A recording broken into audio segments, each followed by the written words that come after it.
we go. So now we're live. Everybody sees me. Yes, everybody sees me. Except for this one. Oh, I'll move it a little bit.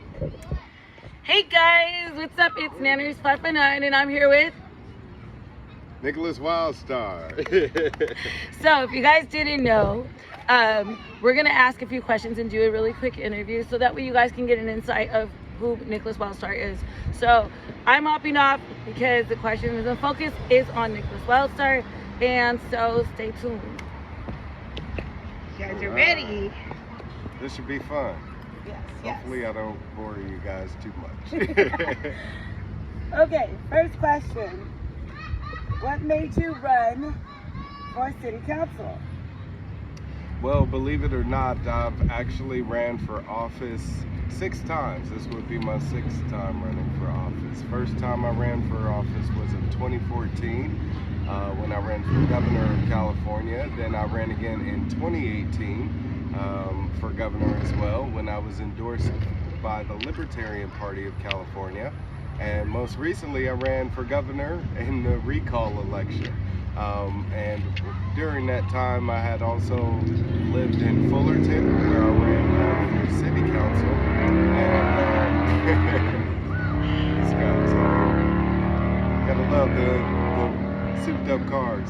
Anyway, so yeah, and then when I moved here to Fresno in 2020, I ran for mayor of Fresno right before I ran for governor in the recall election. So my run for city council is no different than any of my previous other campaigns, and that's to get in there and to occupy a public position, a public office for we the people. I really feel like our representatives right now are really what's ruining the system.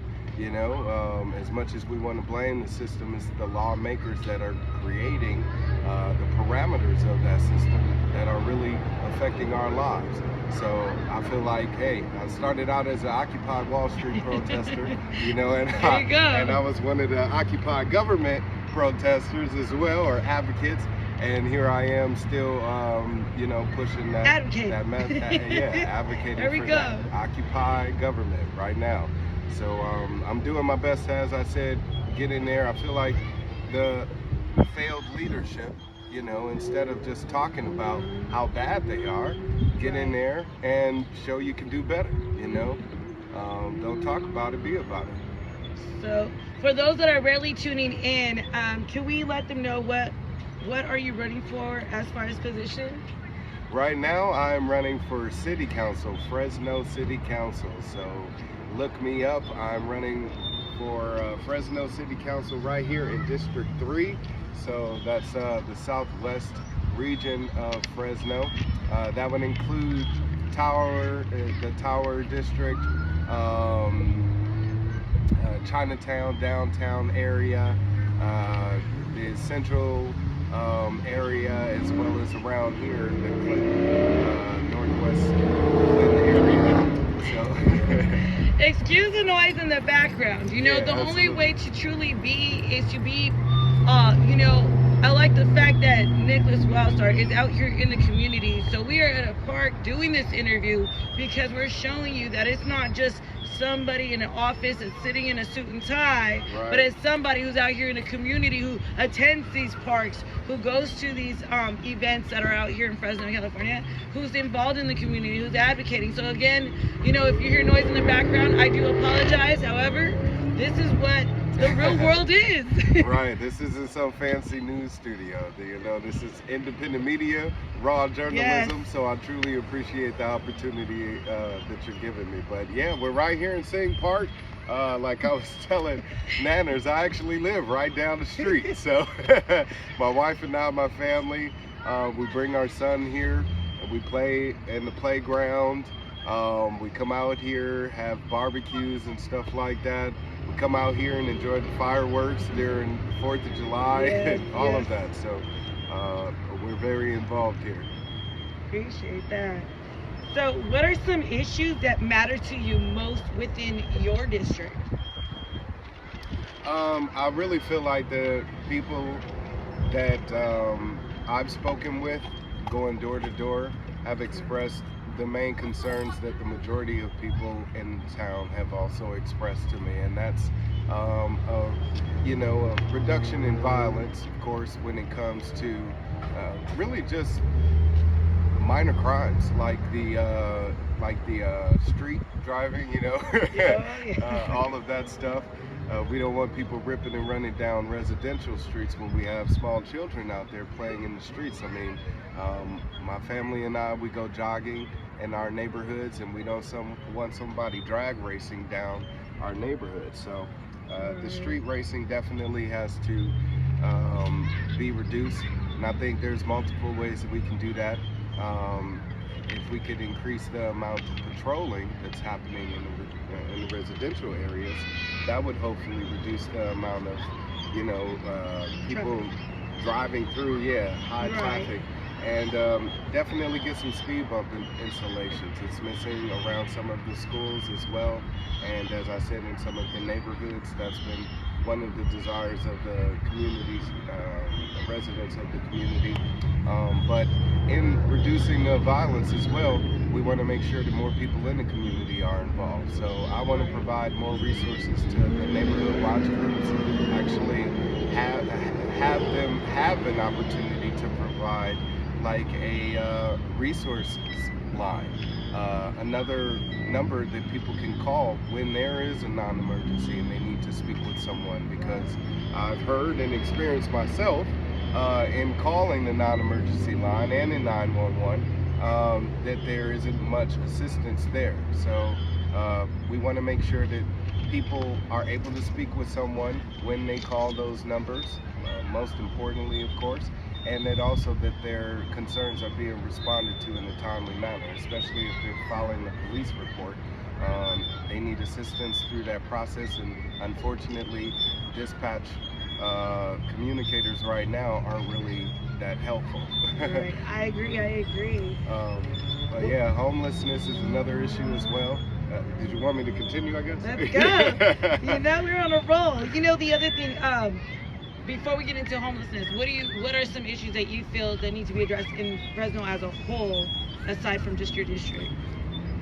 Definitely the homelessness. The homelessness. I mean, one of my main goals is to do whatever we can here in the city to make sure that we're reducing the amount of people that are out there unhoused. Not only the ones that are living on the streets, but are also living in their cars, in these hotel rooms temporarily, living with friends and family off of their couch or out of their businesses, Right. Any type of displacement where they don't have any secure housing, permanent housing, we definitely should be doing everything in our power to make sure that we address. So my proposal is to actually build a 3D printed manufacturing facility here in Fresno. By doing so, we'll be able to create 3D printed homes, which exists right now. The technology is available and is being used to build commercial properties out in Rancho Mirage. But I would like to bring one of those facilities here to Fresno to, as I said, build 3D printed homes. They can be built in less than 24 hours. These homes are also built out of recycled materials. They're self-sustainable. That means they have their own source of water and power, and they're portable. So you can move them from place to place. And I agree, that's one issue we do have that needs really a lot of attention and addressing.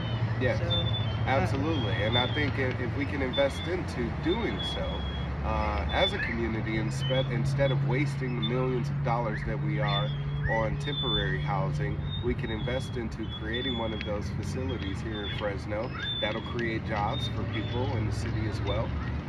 Give them an opportunity to learn a new skill. Maybe they've never gotten into construction before or home building, and this is an opportunity for them to learn that new skill and go into that industry. So hopefully this will be a pathway for potential engineers out there or architects. We want you to come display those skills here in Fresno. yeah. So, how do you feel about the crime in Fresno? I wish I could say it was as minimal as had experience, being new to Fresno. I've maybe lived here for 3 years or so. I moved here in 2019, June of 2019, right before the lockdown, believe it or not. My wife and I, we moved here, and we had our son here, who's Fresno born and raised. He's a Fresnan, yeah. So, yeah, as I said, pretty much, we haven't really experienced more drag racing. That is. Right? Well, yeah, everybody wants to be Fast and Furious I these tell days. you. But yeah, so we hadn't experienced much violence, thankfully, and we prayed that that streak will continue. Unfortunately, recently we went out to the Garlic Festival and we had our catalytic converter stole off of our Honda Accord. So now that was our family vehicle, and now pretty much it's been disabled. So and it's unfortunate, and this happens to a lot of families where they work their hardest to keep what they have, to have something taken from them. Absolutely. And it's this one easy part that it's easy for them to take off, so it's easy for them to get to and easy to make money off of. So that's really an issue that's been ongoing in Fresno for some time now. Yeah. So it's been an issue nationwide. I mean, but I think we can do more here in Fresno to make it harder for them to absolutely, as well as to resell it and put it in the chop shops and all of that stuff. But it not only is a matter of an improvement on law enforcement's behalf to crack down on those type of crimes, right? But also on the community's behalf, because believe it or not, I had this catalytic converter theft captured on video by someone in the community. They were able to record it using their cell phone, and unfortunately, because of the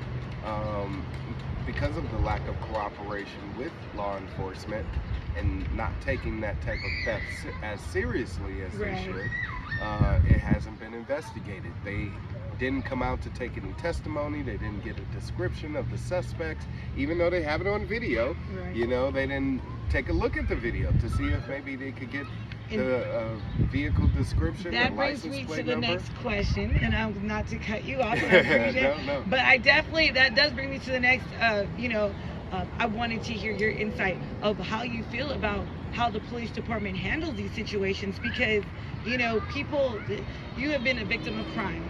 Right. Now, there's been families affected by situations that are victims of homicide, and they feel the same type of way. They feel there's not enough energy put into these cases. There's not enough feedback to let them know, hey, look, we're still working on it. We haven't forgot about you.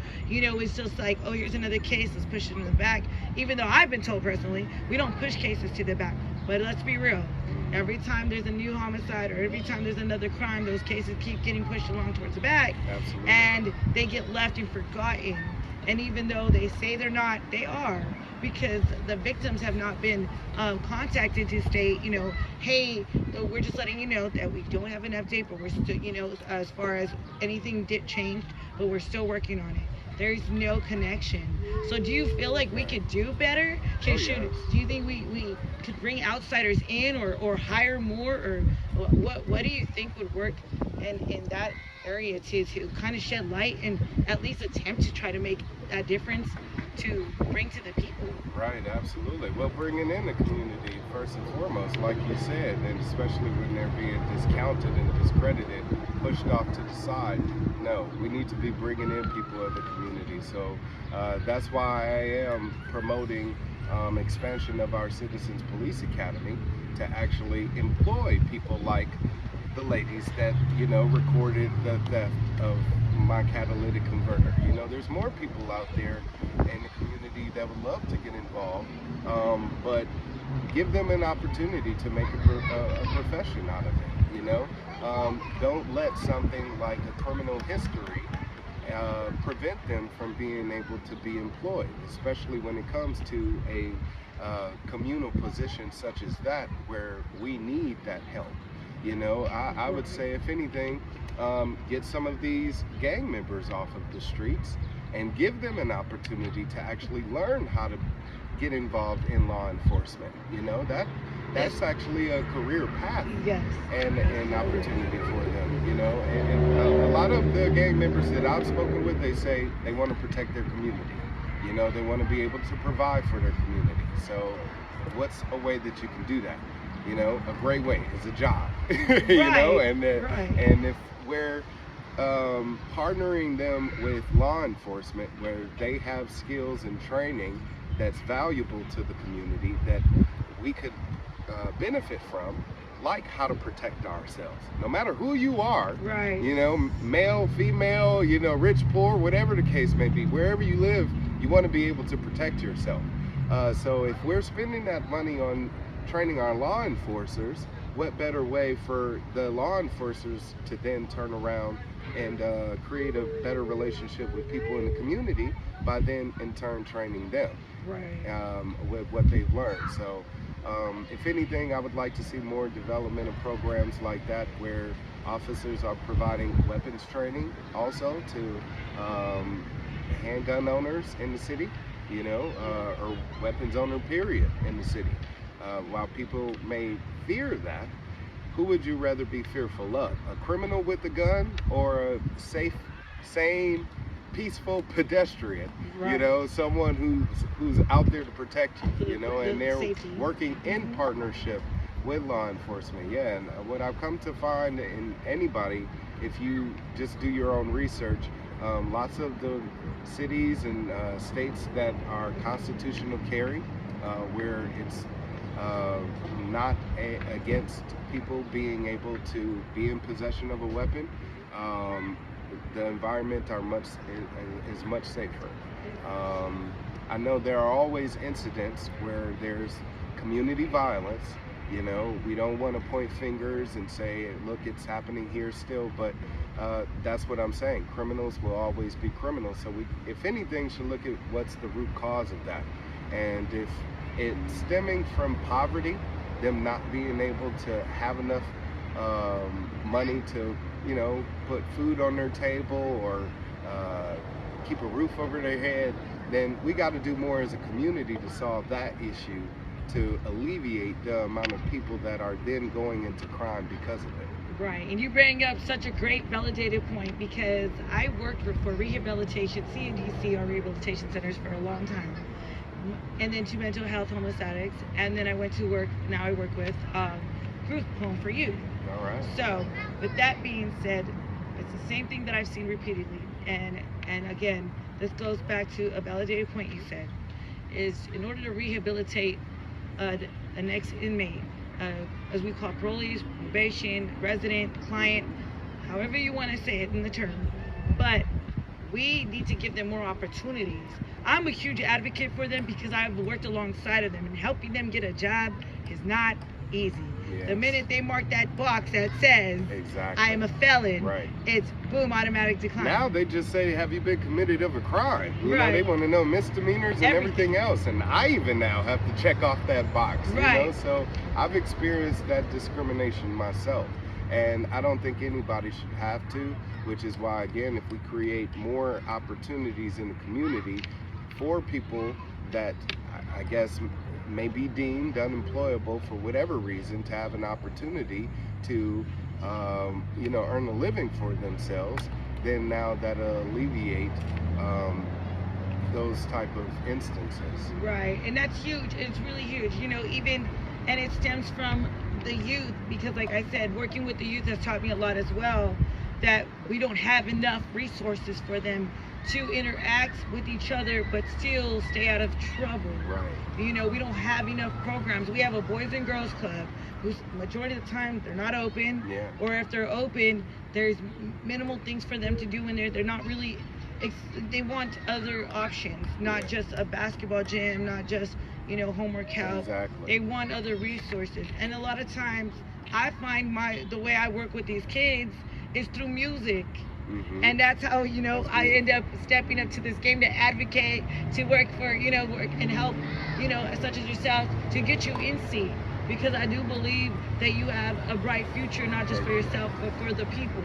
and the people are what make this world go round. Exactly. So, you know, we got to start from these youngsters. Yeah. Okay, you're 12 years old and you're already smoking. Okay, what can we do to get to that, to stop that age category, to stop minimizing drug usage already at that age? Right. You know, eventually one day they're gonna learn that behavior out here on their own, but let's not show them, let's not promote it, let's not get them involved in that. How can we change that? Educate them. It Right. starts on educating. If we educate our children, the next generation, about the effects of drugs, or about the effects of nicotine or alcohol or whatever the case may be, even if it's your own pastime pleasure of choice, you know, as an adult, you made that choice.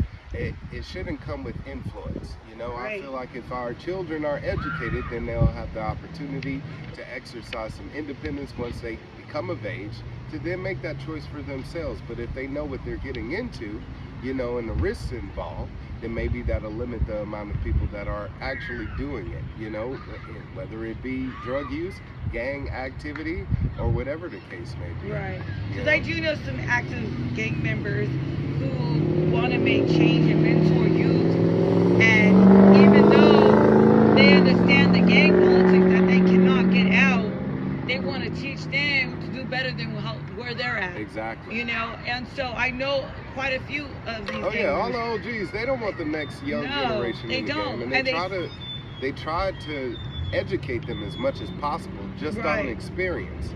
But give them a greater platform to do that. Give them some community centers to invite in, you know, gang members from both sides or whatever, and try to negotiate truces and, Right. you know, mediate conflicts. You know, give them the resources available to have go out and de-escalate some of these conflicts in the community. You know, And I when feel- police aren't there, and they're there, Right. give them the opportunity to handle that situation. And I feel a lot of it is too, because like I said, you know, it's hard for them to get employment. So how can we open that market and say, look, you know, they did the crime, they did the time, and now they're trying to live right, Right. and they're trying to make change, and they understand, look, you know, I messed up, but I'm now 45 years old, and I don't want to live that life. Right. I want to earn a living. I want to go to work, you know, and have other opportunities, you know, because a lot of times even the women, and I'm not going to say no names, but I have a friend, she's a felon, but she's in a major in social work. She's going to a university at that. And now she's worried about, okay, what if I graduate and I can't even get a Right. job within the city with social work because I went to school for it. Yeah. Because of my background, but it's not who I am now. Yeah. It's who I've I once actually was. worked in loan consolidation and spoken with so many people that were in that situation. They got into school, got into some profession, and once it was discovered that they were a felon, they ended up having their licensure revoked, or, you know, getting fired because of it. And it just seems like an unfair loop for Right. someone to be caught in when they're doing their best to, you know, turn a new leaf in life and, you know, make something better of themselves. So Right. how can we, again, as a community, step up to the plate to provide those opportunities where sometimes the free market doesn't, you know, because if we're relying upon the free market to do it and they don't, you know, if they're discriminating for whatever reason, sometimes you have nonprofit organizations that in order for someone to get involved, they must get drug tested, or, you know, not have a certain type of criminal history, you know, and again, that limits the amount of employment that that person may be seeking. So that's why, as a city official, what I would like to do is just provide more resources to people of the community to, you know, find gainful employment, you know, employment in doing what they love the most, you know, without scrutiny. You know, we all, again, have our pastime pleasures of choice, and if you get involved with a faith-based organization and they have certain, you know, qualifications in order for you to get involved, then of course it's to be understood, you know. But if we have more options available, you know, then now the person doesn't feel so restricted. So, but if the city is just pouring money and resources into those type of organizations and negating the others, then that's never going to happen. You know, why give them just $10 million instead of giving 10 organizations $1 million each? Right. You know? Right, and that makes perfect sense, you know, to open the doors for the community and those in need. Absolutely. And so I love the fact that, you know, I love working with genuine people. I love humble people, and everybody knows this. So I always say, the most humble people you will know, because the light just shines on them, you know. And you just happen to be one of those people, you know, that have a mindset to really advocate and help the community. And so anything I can do possible, this is why we're here today, because I want to make sure everyone on my Facebook and every other platform, YouTube, understands that it's very important to vote. So before we go into that, let me ask one last question. All right. Okay. And this is really important because this has to do with everyone in Fresno, California. And it is the fact that everything is going up in price, from groceries to PG&E just stated that they will be going up in price, and to gas prices. The cost of living doesn't match the people's wages. So we're making at minimum $15. And I hear this all the time, especially from college students, which isn't fair because they're really just starting. Oh, yeah. You know, I have a 22-year-old son, and it took him, I don't know how many years before he could move out, because he's like, Mom, I'm worried that it's going to get kind of hard. And I said, look, at the end of the day, I will always be there to help you. That's what we parents do. But at the same time, it should not take the parents to have to work 3 jobs just to make sure that their family is good. Right. And or you're a 22-year-old to have to work 3 jobs. Just you know to make sure they're good. Just so you can get out and pay the rent, you know, which is going to be 3 times his income. And that's what we're worried about right now, is they just did a protest, I'm not sure if you were aware, in Tower District, saying that the cost of living to even rent an apartment, a single bedroom, at $1,000, at $1,500 and up, is ridiculous. Right.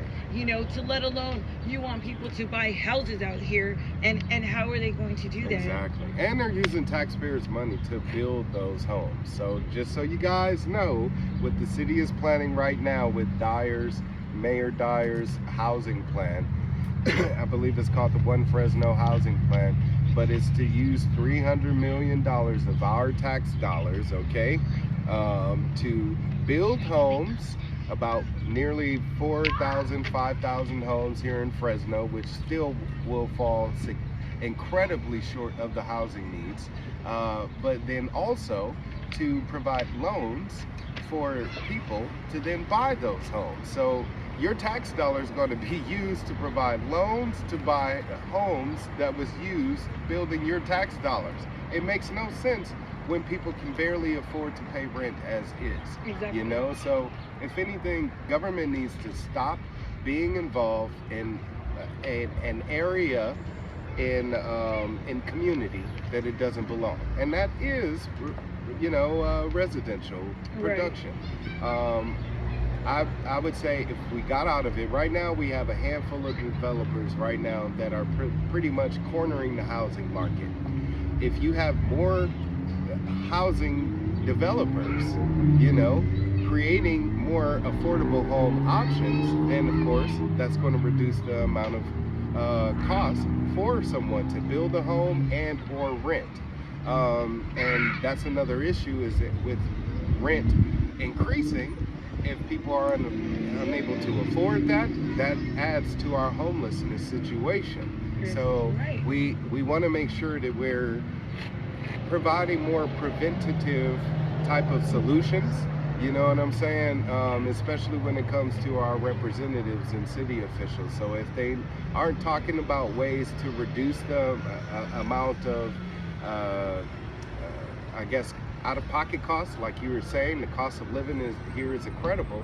If they aren't talking about reducing that, then that's not going to help the situation. So what I'm proposing actually is for us to actually suspend collection of taxes here in Fresno, city taxes, suspend collection of all city taxes here in Fresno. Did you hear me? Yes. Suspension of all city taxes here in Fresno. Yes. I know it doesn't sound like much, but you know, saving your $20, $50, $100 here and there, you know, is definitely going to help. Oh yeah, and it matters. It matters, you know, and you'll totally see it when you go to the grocery store and you're like, exactly. This package of meat's $26, right? You know, and it's like, oh my gosh, and then it's really getting to the point where, you know, people who work 3 jobs no longer qualify for food stamps and help because now they're making too much. But at the same time, they're barely affording rent and PG&E. Right. So it's like there's still kind of like that struggle. And again, if the city officials are investing our money into anything, why isn't it preventative solutions? What you're saying about food. Why are we building community gardens? That's another thing that I would like for us to do here in Fresno and build more community gardens in these empty lots that you see. You can drive down the street and count like 5, 6. You know, just left and right. So if we either lease those properties or whatever the case may be, if we own them, then develop them into community gardens where if we use 151 farms, which are rockless or rock farms, it's soilless farming. We can do farming without use of any water, you know, to grow fruits and vegetables, and it's using fish and shrimp and whatever the case may be. So we can then turn around, if the community is involved in you know, taking care of that, that gives them a job, and they turn around and sell that in our community farmers markets, you know, that we can also develop as well, and now it'll generate an income for them. So now it's low cost food alternatives to what people are paying at the grocery stores, you know, with PG&E. Why aren't we investing into having our own source of power, you know, or water, or, you know, internet? Because we need servers, we need the internet, you know. If without it, we'd be thrust way back into like, I don't know when, you know. Because everything runs off of a network, you know. Even our light system runs off of a network. So we want to make sure that we have a dependable network. So why aren't we investing into having our own utility company? And that's another thing I'm proposing to do here in Fresno, is have a people-owned utility where we, the people, you and I, everybody, all the taxpayers, you included, own this utility, okay? That means with you owning a utility, you get free power, you get free water, you get free internet, okay? And any excess that the utility has and sells, that profit margin goes to you. So that profit sharing opportunities already exist right now. They're doing their best to so-called develop them here in the city, but they're slow moving. Why is that? More government red tape, bureaucracy, you know, et cetera, et cetera. Get me elected so we can read what's going on, you know, expose what's going on, and speed up and make it happen right here in the city. Yes. So that leads us to get up and go vote. Go vote right now, right now. You got your mail-in ballot, you know. Yeah, see, and that's the thing. Everybody got a ballot already in the mail. Check your mail, okay? So a lot of people have already voted. Election day is June 7th. That's when they'll actually call the winner. So I need as many votes as possible to either win this June 7th primary or have an opportunity to go head-to-head with with whoever may end up being in the top 2 in November. Right. So it's a top 2 primary. Whoever gets the most in the top 2 in June goes on to November. But if one of those candidates end up getting 50 plus 1%, they win. It's over, okay? So I can be that candidate. All I need for all of you people out there in Fresno to vote. And if you're not in Fresno, or maybe in another district, not in District 3, just spread the word, share this interview. That definitely helps. Connect with me on social media. Donate, of course. Yes, contribute money. That definitely helps. It's a campaign. It buys shirts like this. It buys the signs that you may see driving around town. ads on social media, all of that good stuff. So I want to be able to afford campaigning. I'm a 100% grassroots candidate, and I need your support. So if they're not registered, where's the best place to go to register to vote? Registertovote.ca.gov. It's that easy. Wherever you want to register to vote, registertovote.ca.gov. Okay? Perfect. And you can register to vote very quickly. It takes about 5 minutes. You may not be able to get your ballot, of course, for the June 7th primary. So if you register to vote right now, you have to go down to the elections office and get a provisional ballot. Yeah, absentee ballot. But if you register to vote, at least you'll be a legitimate voter and can vote. Can we let them know where they can find you on social media? Yes, please, of course. Google me, definitely, as they say, if you want to find out more about me. Or, of course, check out my Crowd Pack. It's like a GoFundMe for political candidates. So that's Crowd Pack, PAC, crowdpack.com/C/Go Wild Fresno. Go Wild Fresno, okay? crowdpack.com/C/Go Wild Fresno. That's perfect.